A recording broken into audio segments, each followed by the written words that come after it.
Now, local news that matters. This is CBS 17 News. With just hours to go before a government shutdown, a surprise in the U.S. House just might keep the doors open and millions of workers paid and on the job.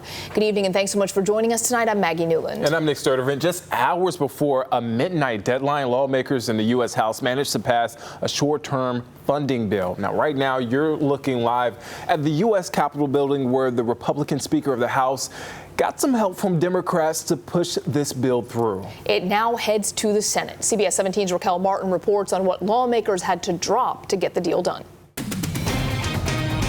With time running out, for now in Washington, Raquel Martin, back to you. So here's a breakdown of how all 13 members of North Carolina's congressional delegation voted.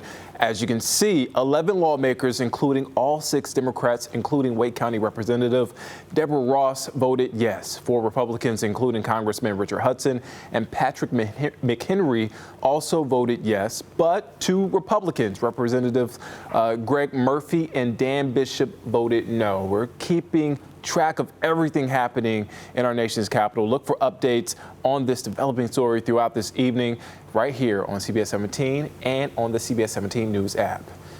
A U.S. district judge temporarily blocks 2 key provisions of North Carolina's new abortion law. The law went into effect over the summer after Republican lawmakers overturned the governor's veto.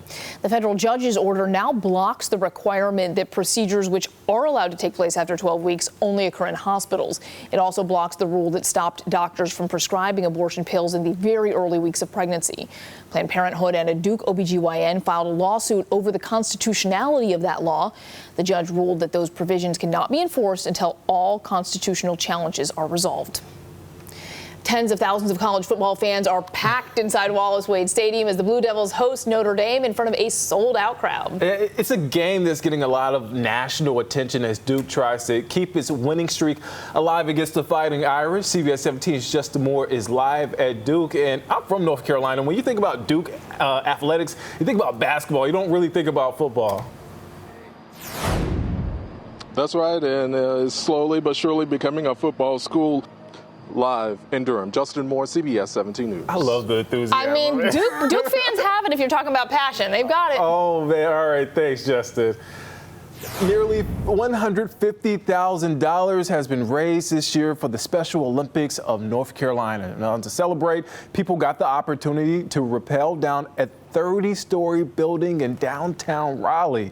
It's all a part of the Over the Edge event to support 40,000 athletes across the state.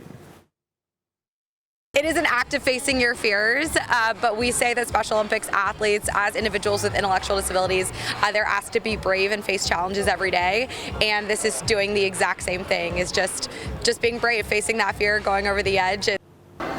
I would be terrified. Well, people raised a minimum of $1,000 each to rappel down the building. That money goes to help athletes train, compete, and travel for the competition. I was okay till you saw the view right over the top of the building there. Well, a staple in Raleigh's Warehouse District will close its doors for the last time tonight. After 33 years in Raleigh, Humble Pie Restaurant is closing its location on South Harrington Street.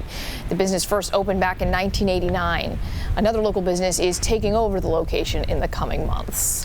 A man linked to a murder investigation in Raleigh has been arrested hundreds of miles away in another state. Detectives believe Victor Newman's responsible for a July 19th shooting that killed a man on Pool Road. Members of a U.S. Marshals Fugitive Task Force, including a police canine, captured the 31-year-old in Pennsylvania Friday. Newman's now awaiting extradition back to Wake County.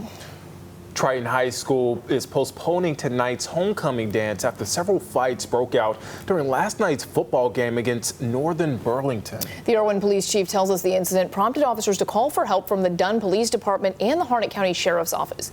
In a post on Facebook, educators called the incident extremely embarrassing, saying they're disappointed by the actions of some last night and they expect better behavior from students and members of the community. And police are investigating after several fights disrupted and forced an early ending to a high school football game in Union County. Officers say Monroe High School hosted rival school Forest Hills last night when heated arguments turned physical. Authorities stopped the game in the second half. Monroe, which had a 28-0 lead, was declared the winners. Well, I had to grab the jacket this morning. It's starting to feel like fall out there. It got better throughout the day, though. So it did, yeah. The blue skies gradually came out throughout the day. We're going to see multiple days